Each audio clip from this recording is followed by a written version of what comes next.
Vous allez sûrement vous demander la raison de ce rendez-vous en ce mois de novembre finissant. D'aucuns vont se poser la question de savoir si, dans le calendrier kimbanguiste, on retrouve une date importante qui puisse faire l'objet d'une attention particulière. Non, diraient certains. Et oui, diraient les enfants des pasteurs kimbanguistes réunis au sein de l'AEPKI, à qui est justement dédiée la journée du 15 novembre.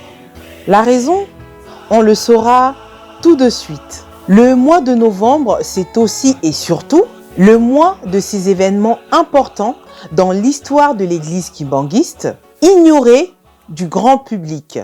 C'est pourquoi Une date, une histoire s'invite chez vous à travers ce 6e numéro de la 2e saison pour une chronique spéciale consacrée au mois de novembre dans l'évolution historique du mouvement kimbanguiste.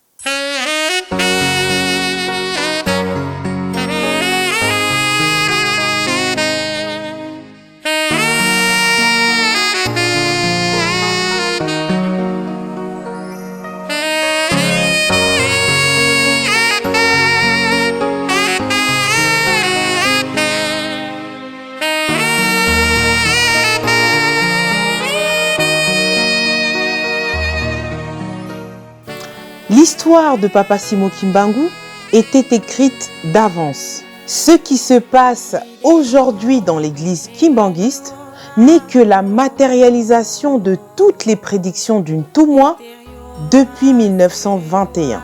Il faut juste avoir un œil avisé pour pouvoir déchiffrer toutes les prémonitions de l'accomplissement de la mission de Papa Simon Kimbangu. C'est en 1921 que s'est dessiné le futur du Congo en particulier, de l'homme noir et de l'humanité en général. Et le mois de novembre est une période charnière qui a permis de sceller ce destin. Faisons donc un retour vers le futur. Oui, que dis-je? Un retour vers le futur pour situer le mois de novembre dans la mission de Papa Simon Kimbangu. Tenez, nous sommes en 1921. Papa Simon Kimbangu est condamné depuis quelque temps par le conseil de guerre de Tisville. Mais sa peine tarde à être exécutée suite à diverses tractations, dont le recours du ministère public introduit auprès du procureur de Sannes.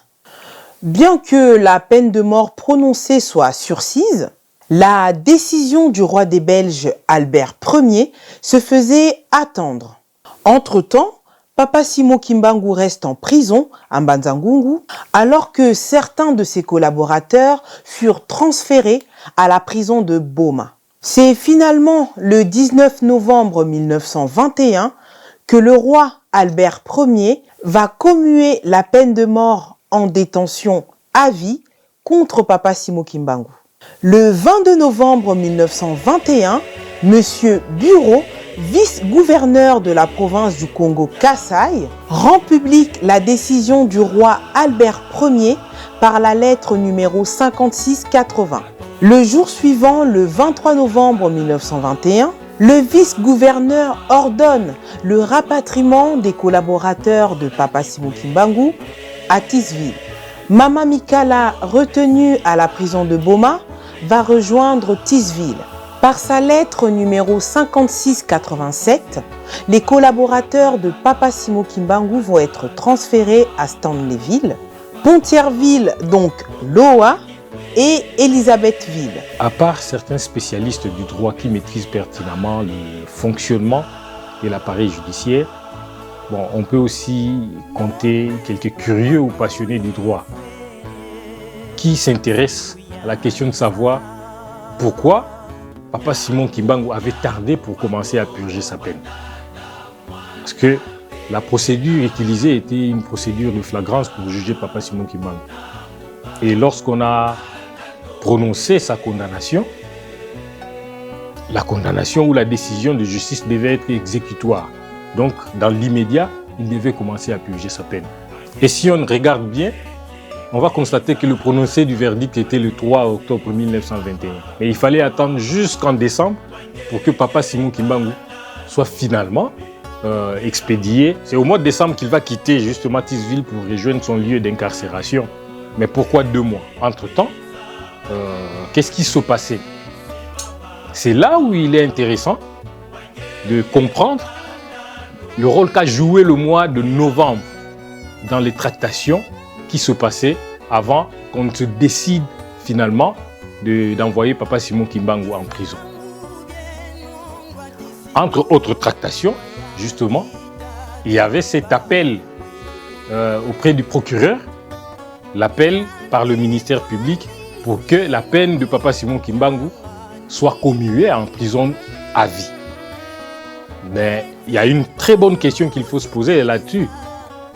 Que gagnerait le ministère public, donc l'État ou le colonisateur, à ce qu'on réduise la peine de Papa Simon Kimbangu? En fait, à première vue, l'acte du ministère public de plaider la cause de Papa Simon Kimbangu afin d'alléger sa peine peut paraître comme salutaire. Mais c'est une farce de mauvais goût.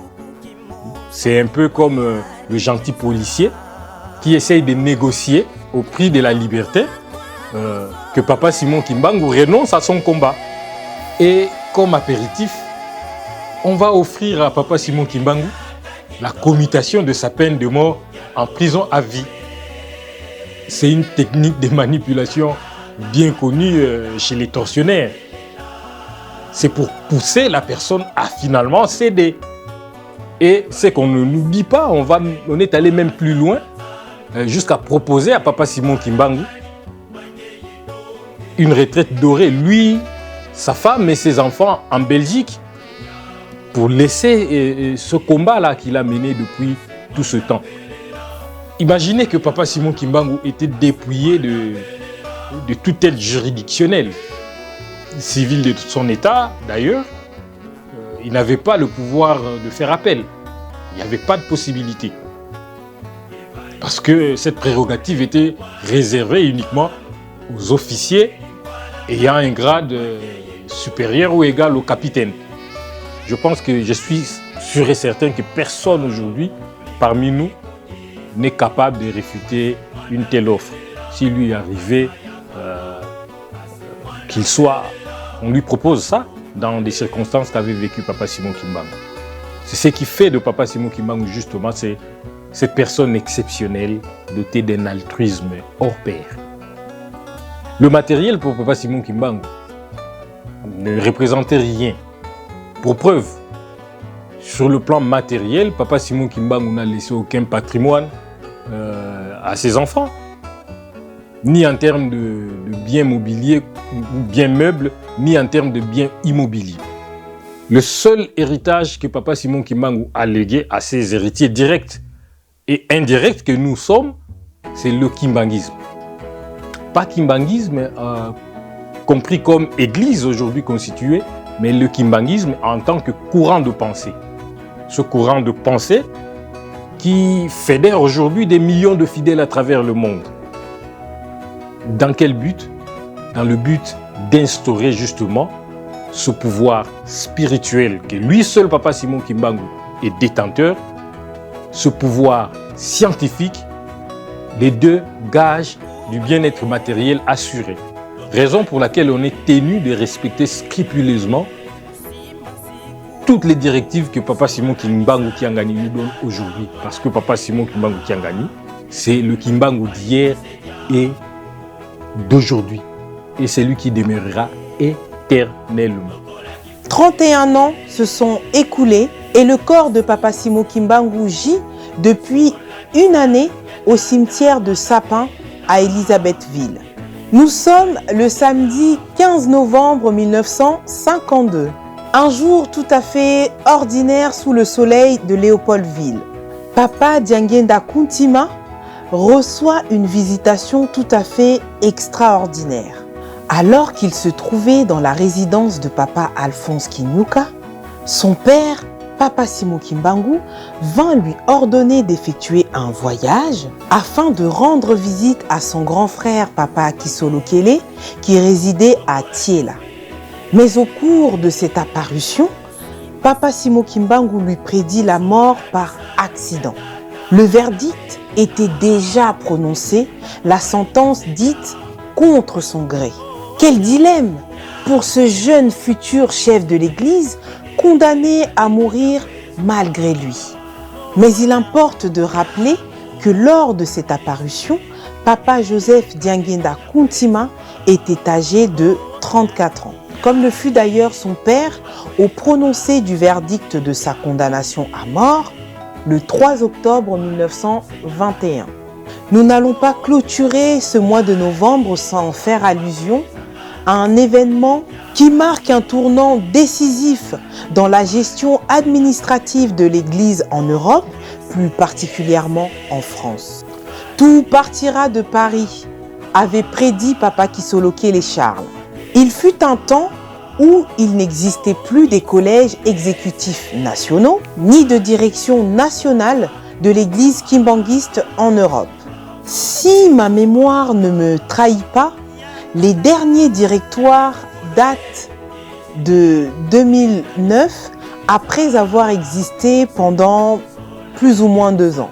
Il a donc plu à sa divinité Papa Simon Kimbangu Kiangani de restaurer cette configuration afin de donner une nouvelle impulsion à la mission de Papa Simon Kimbangu à travers le monde. Dimanche 12 novembre 2023 augure pour la France le démarrage du compteur qui venait d'être remis à 0, car c'est en cette date que furent instaurées officiellement les directions nationales et donc le Conseil national en République française, chapeauté par le révérend Vatusidi Wanzungasa Marcel. Décision numéro 224 EJCSK CS 0112-CS 2023 du 10 octobre 2023 portant nomination des membres des bureaux nationaux de l'Église de Jésus-Christ sur la terre par son envoyé spécial, Papa Simon Kimbangu, en Europe, en France, parce que ici c'est dit en Europe, mais nous sommes dans le cas de la France. Alors, je vous épargne de tout ce qui est vu et attendu. Décide, sont nommés membres du bureau national de l'Église de Jésus-Christ en France, les personnes dont les noms, post-noms, prénoms sont repris ci-dessous au regard de leur fonction.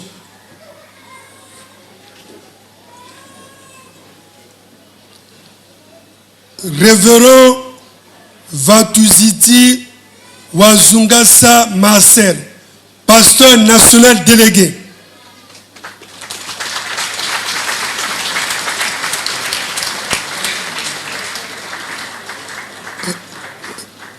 Révérend Nzaba Koutima Benjamin, inspecteur national. Révérend Diloubenzi Jean-Marie, évangéliste national. Révérend Luzitissa Diampounassis, secrétaire national. C'est par cette chronique que nous vous souhaitons une agréable fin du mois de novembre. Nous espérons que cette première chronique vous a énormément plu. N'oubliez pas, nous avons encore besoin de vos soutiens pour nous parfaire. Les cagnottes en ligne sont à votre disposition.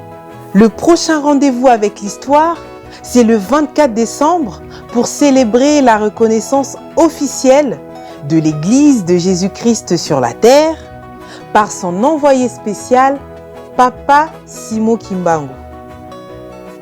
J'étais qui? À vos marques? Prêts? Partez!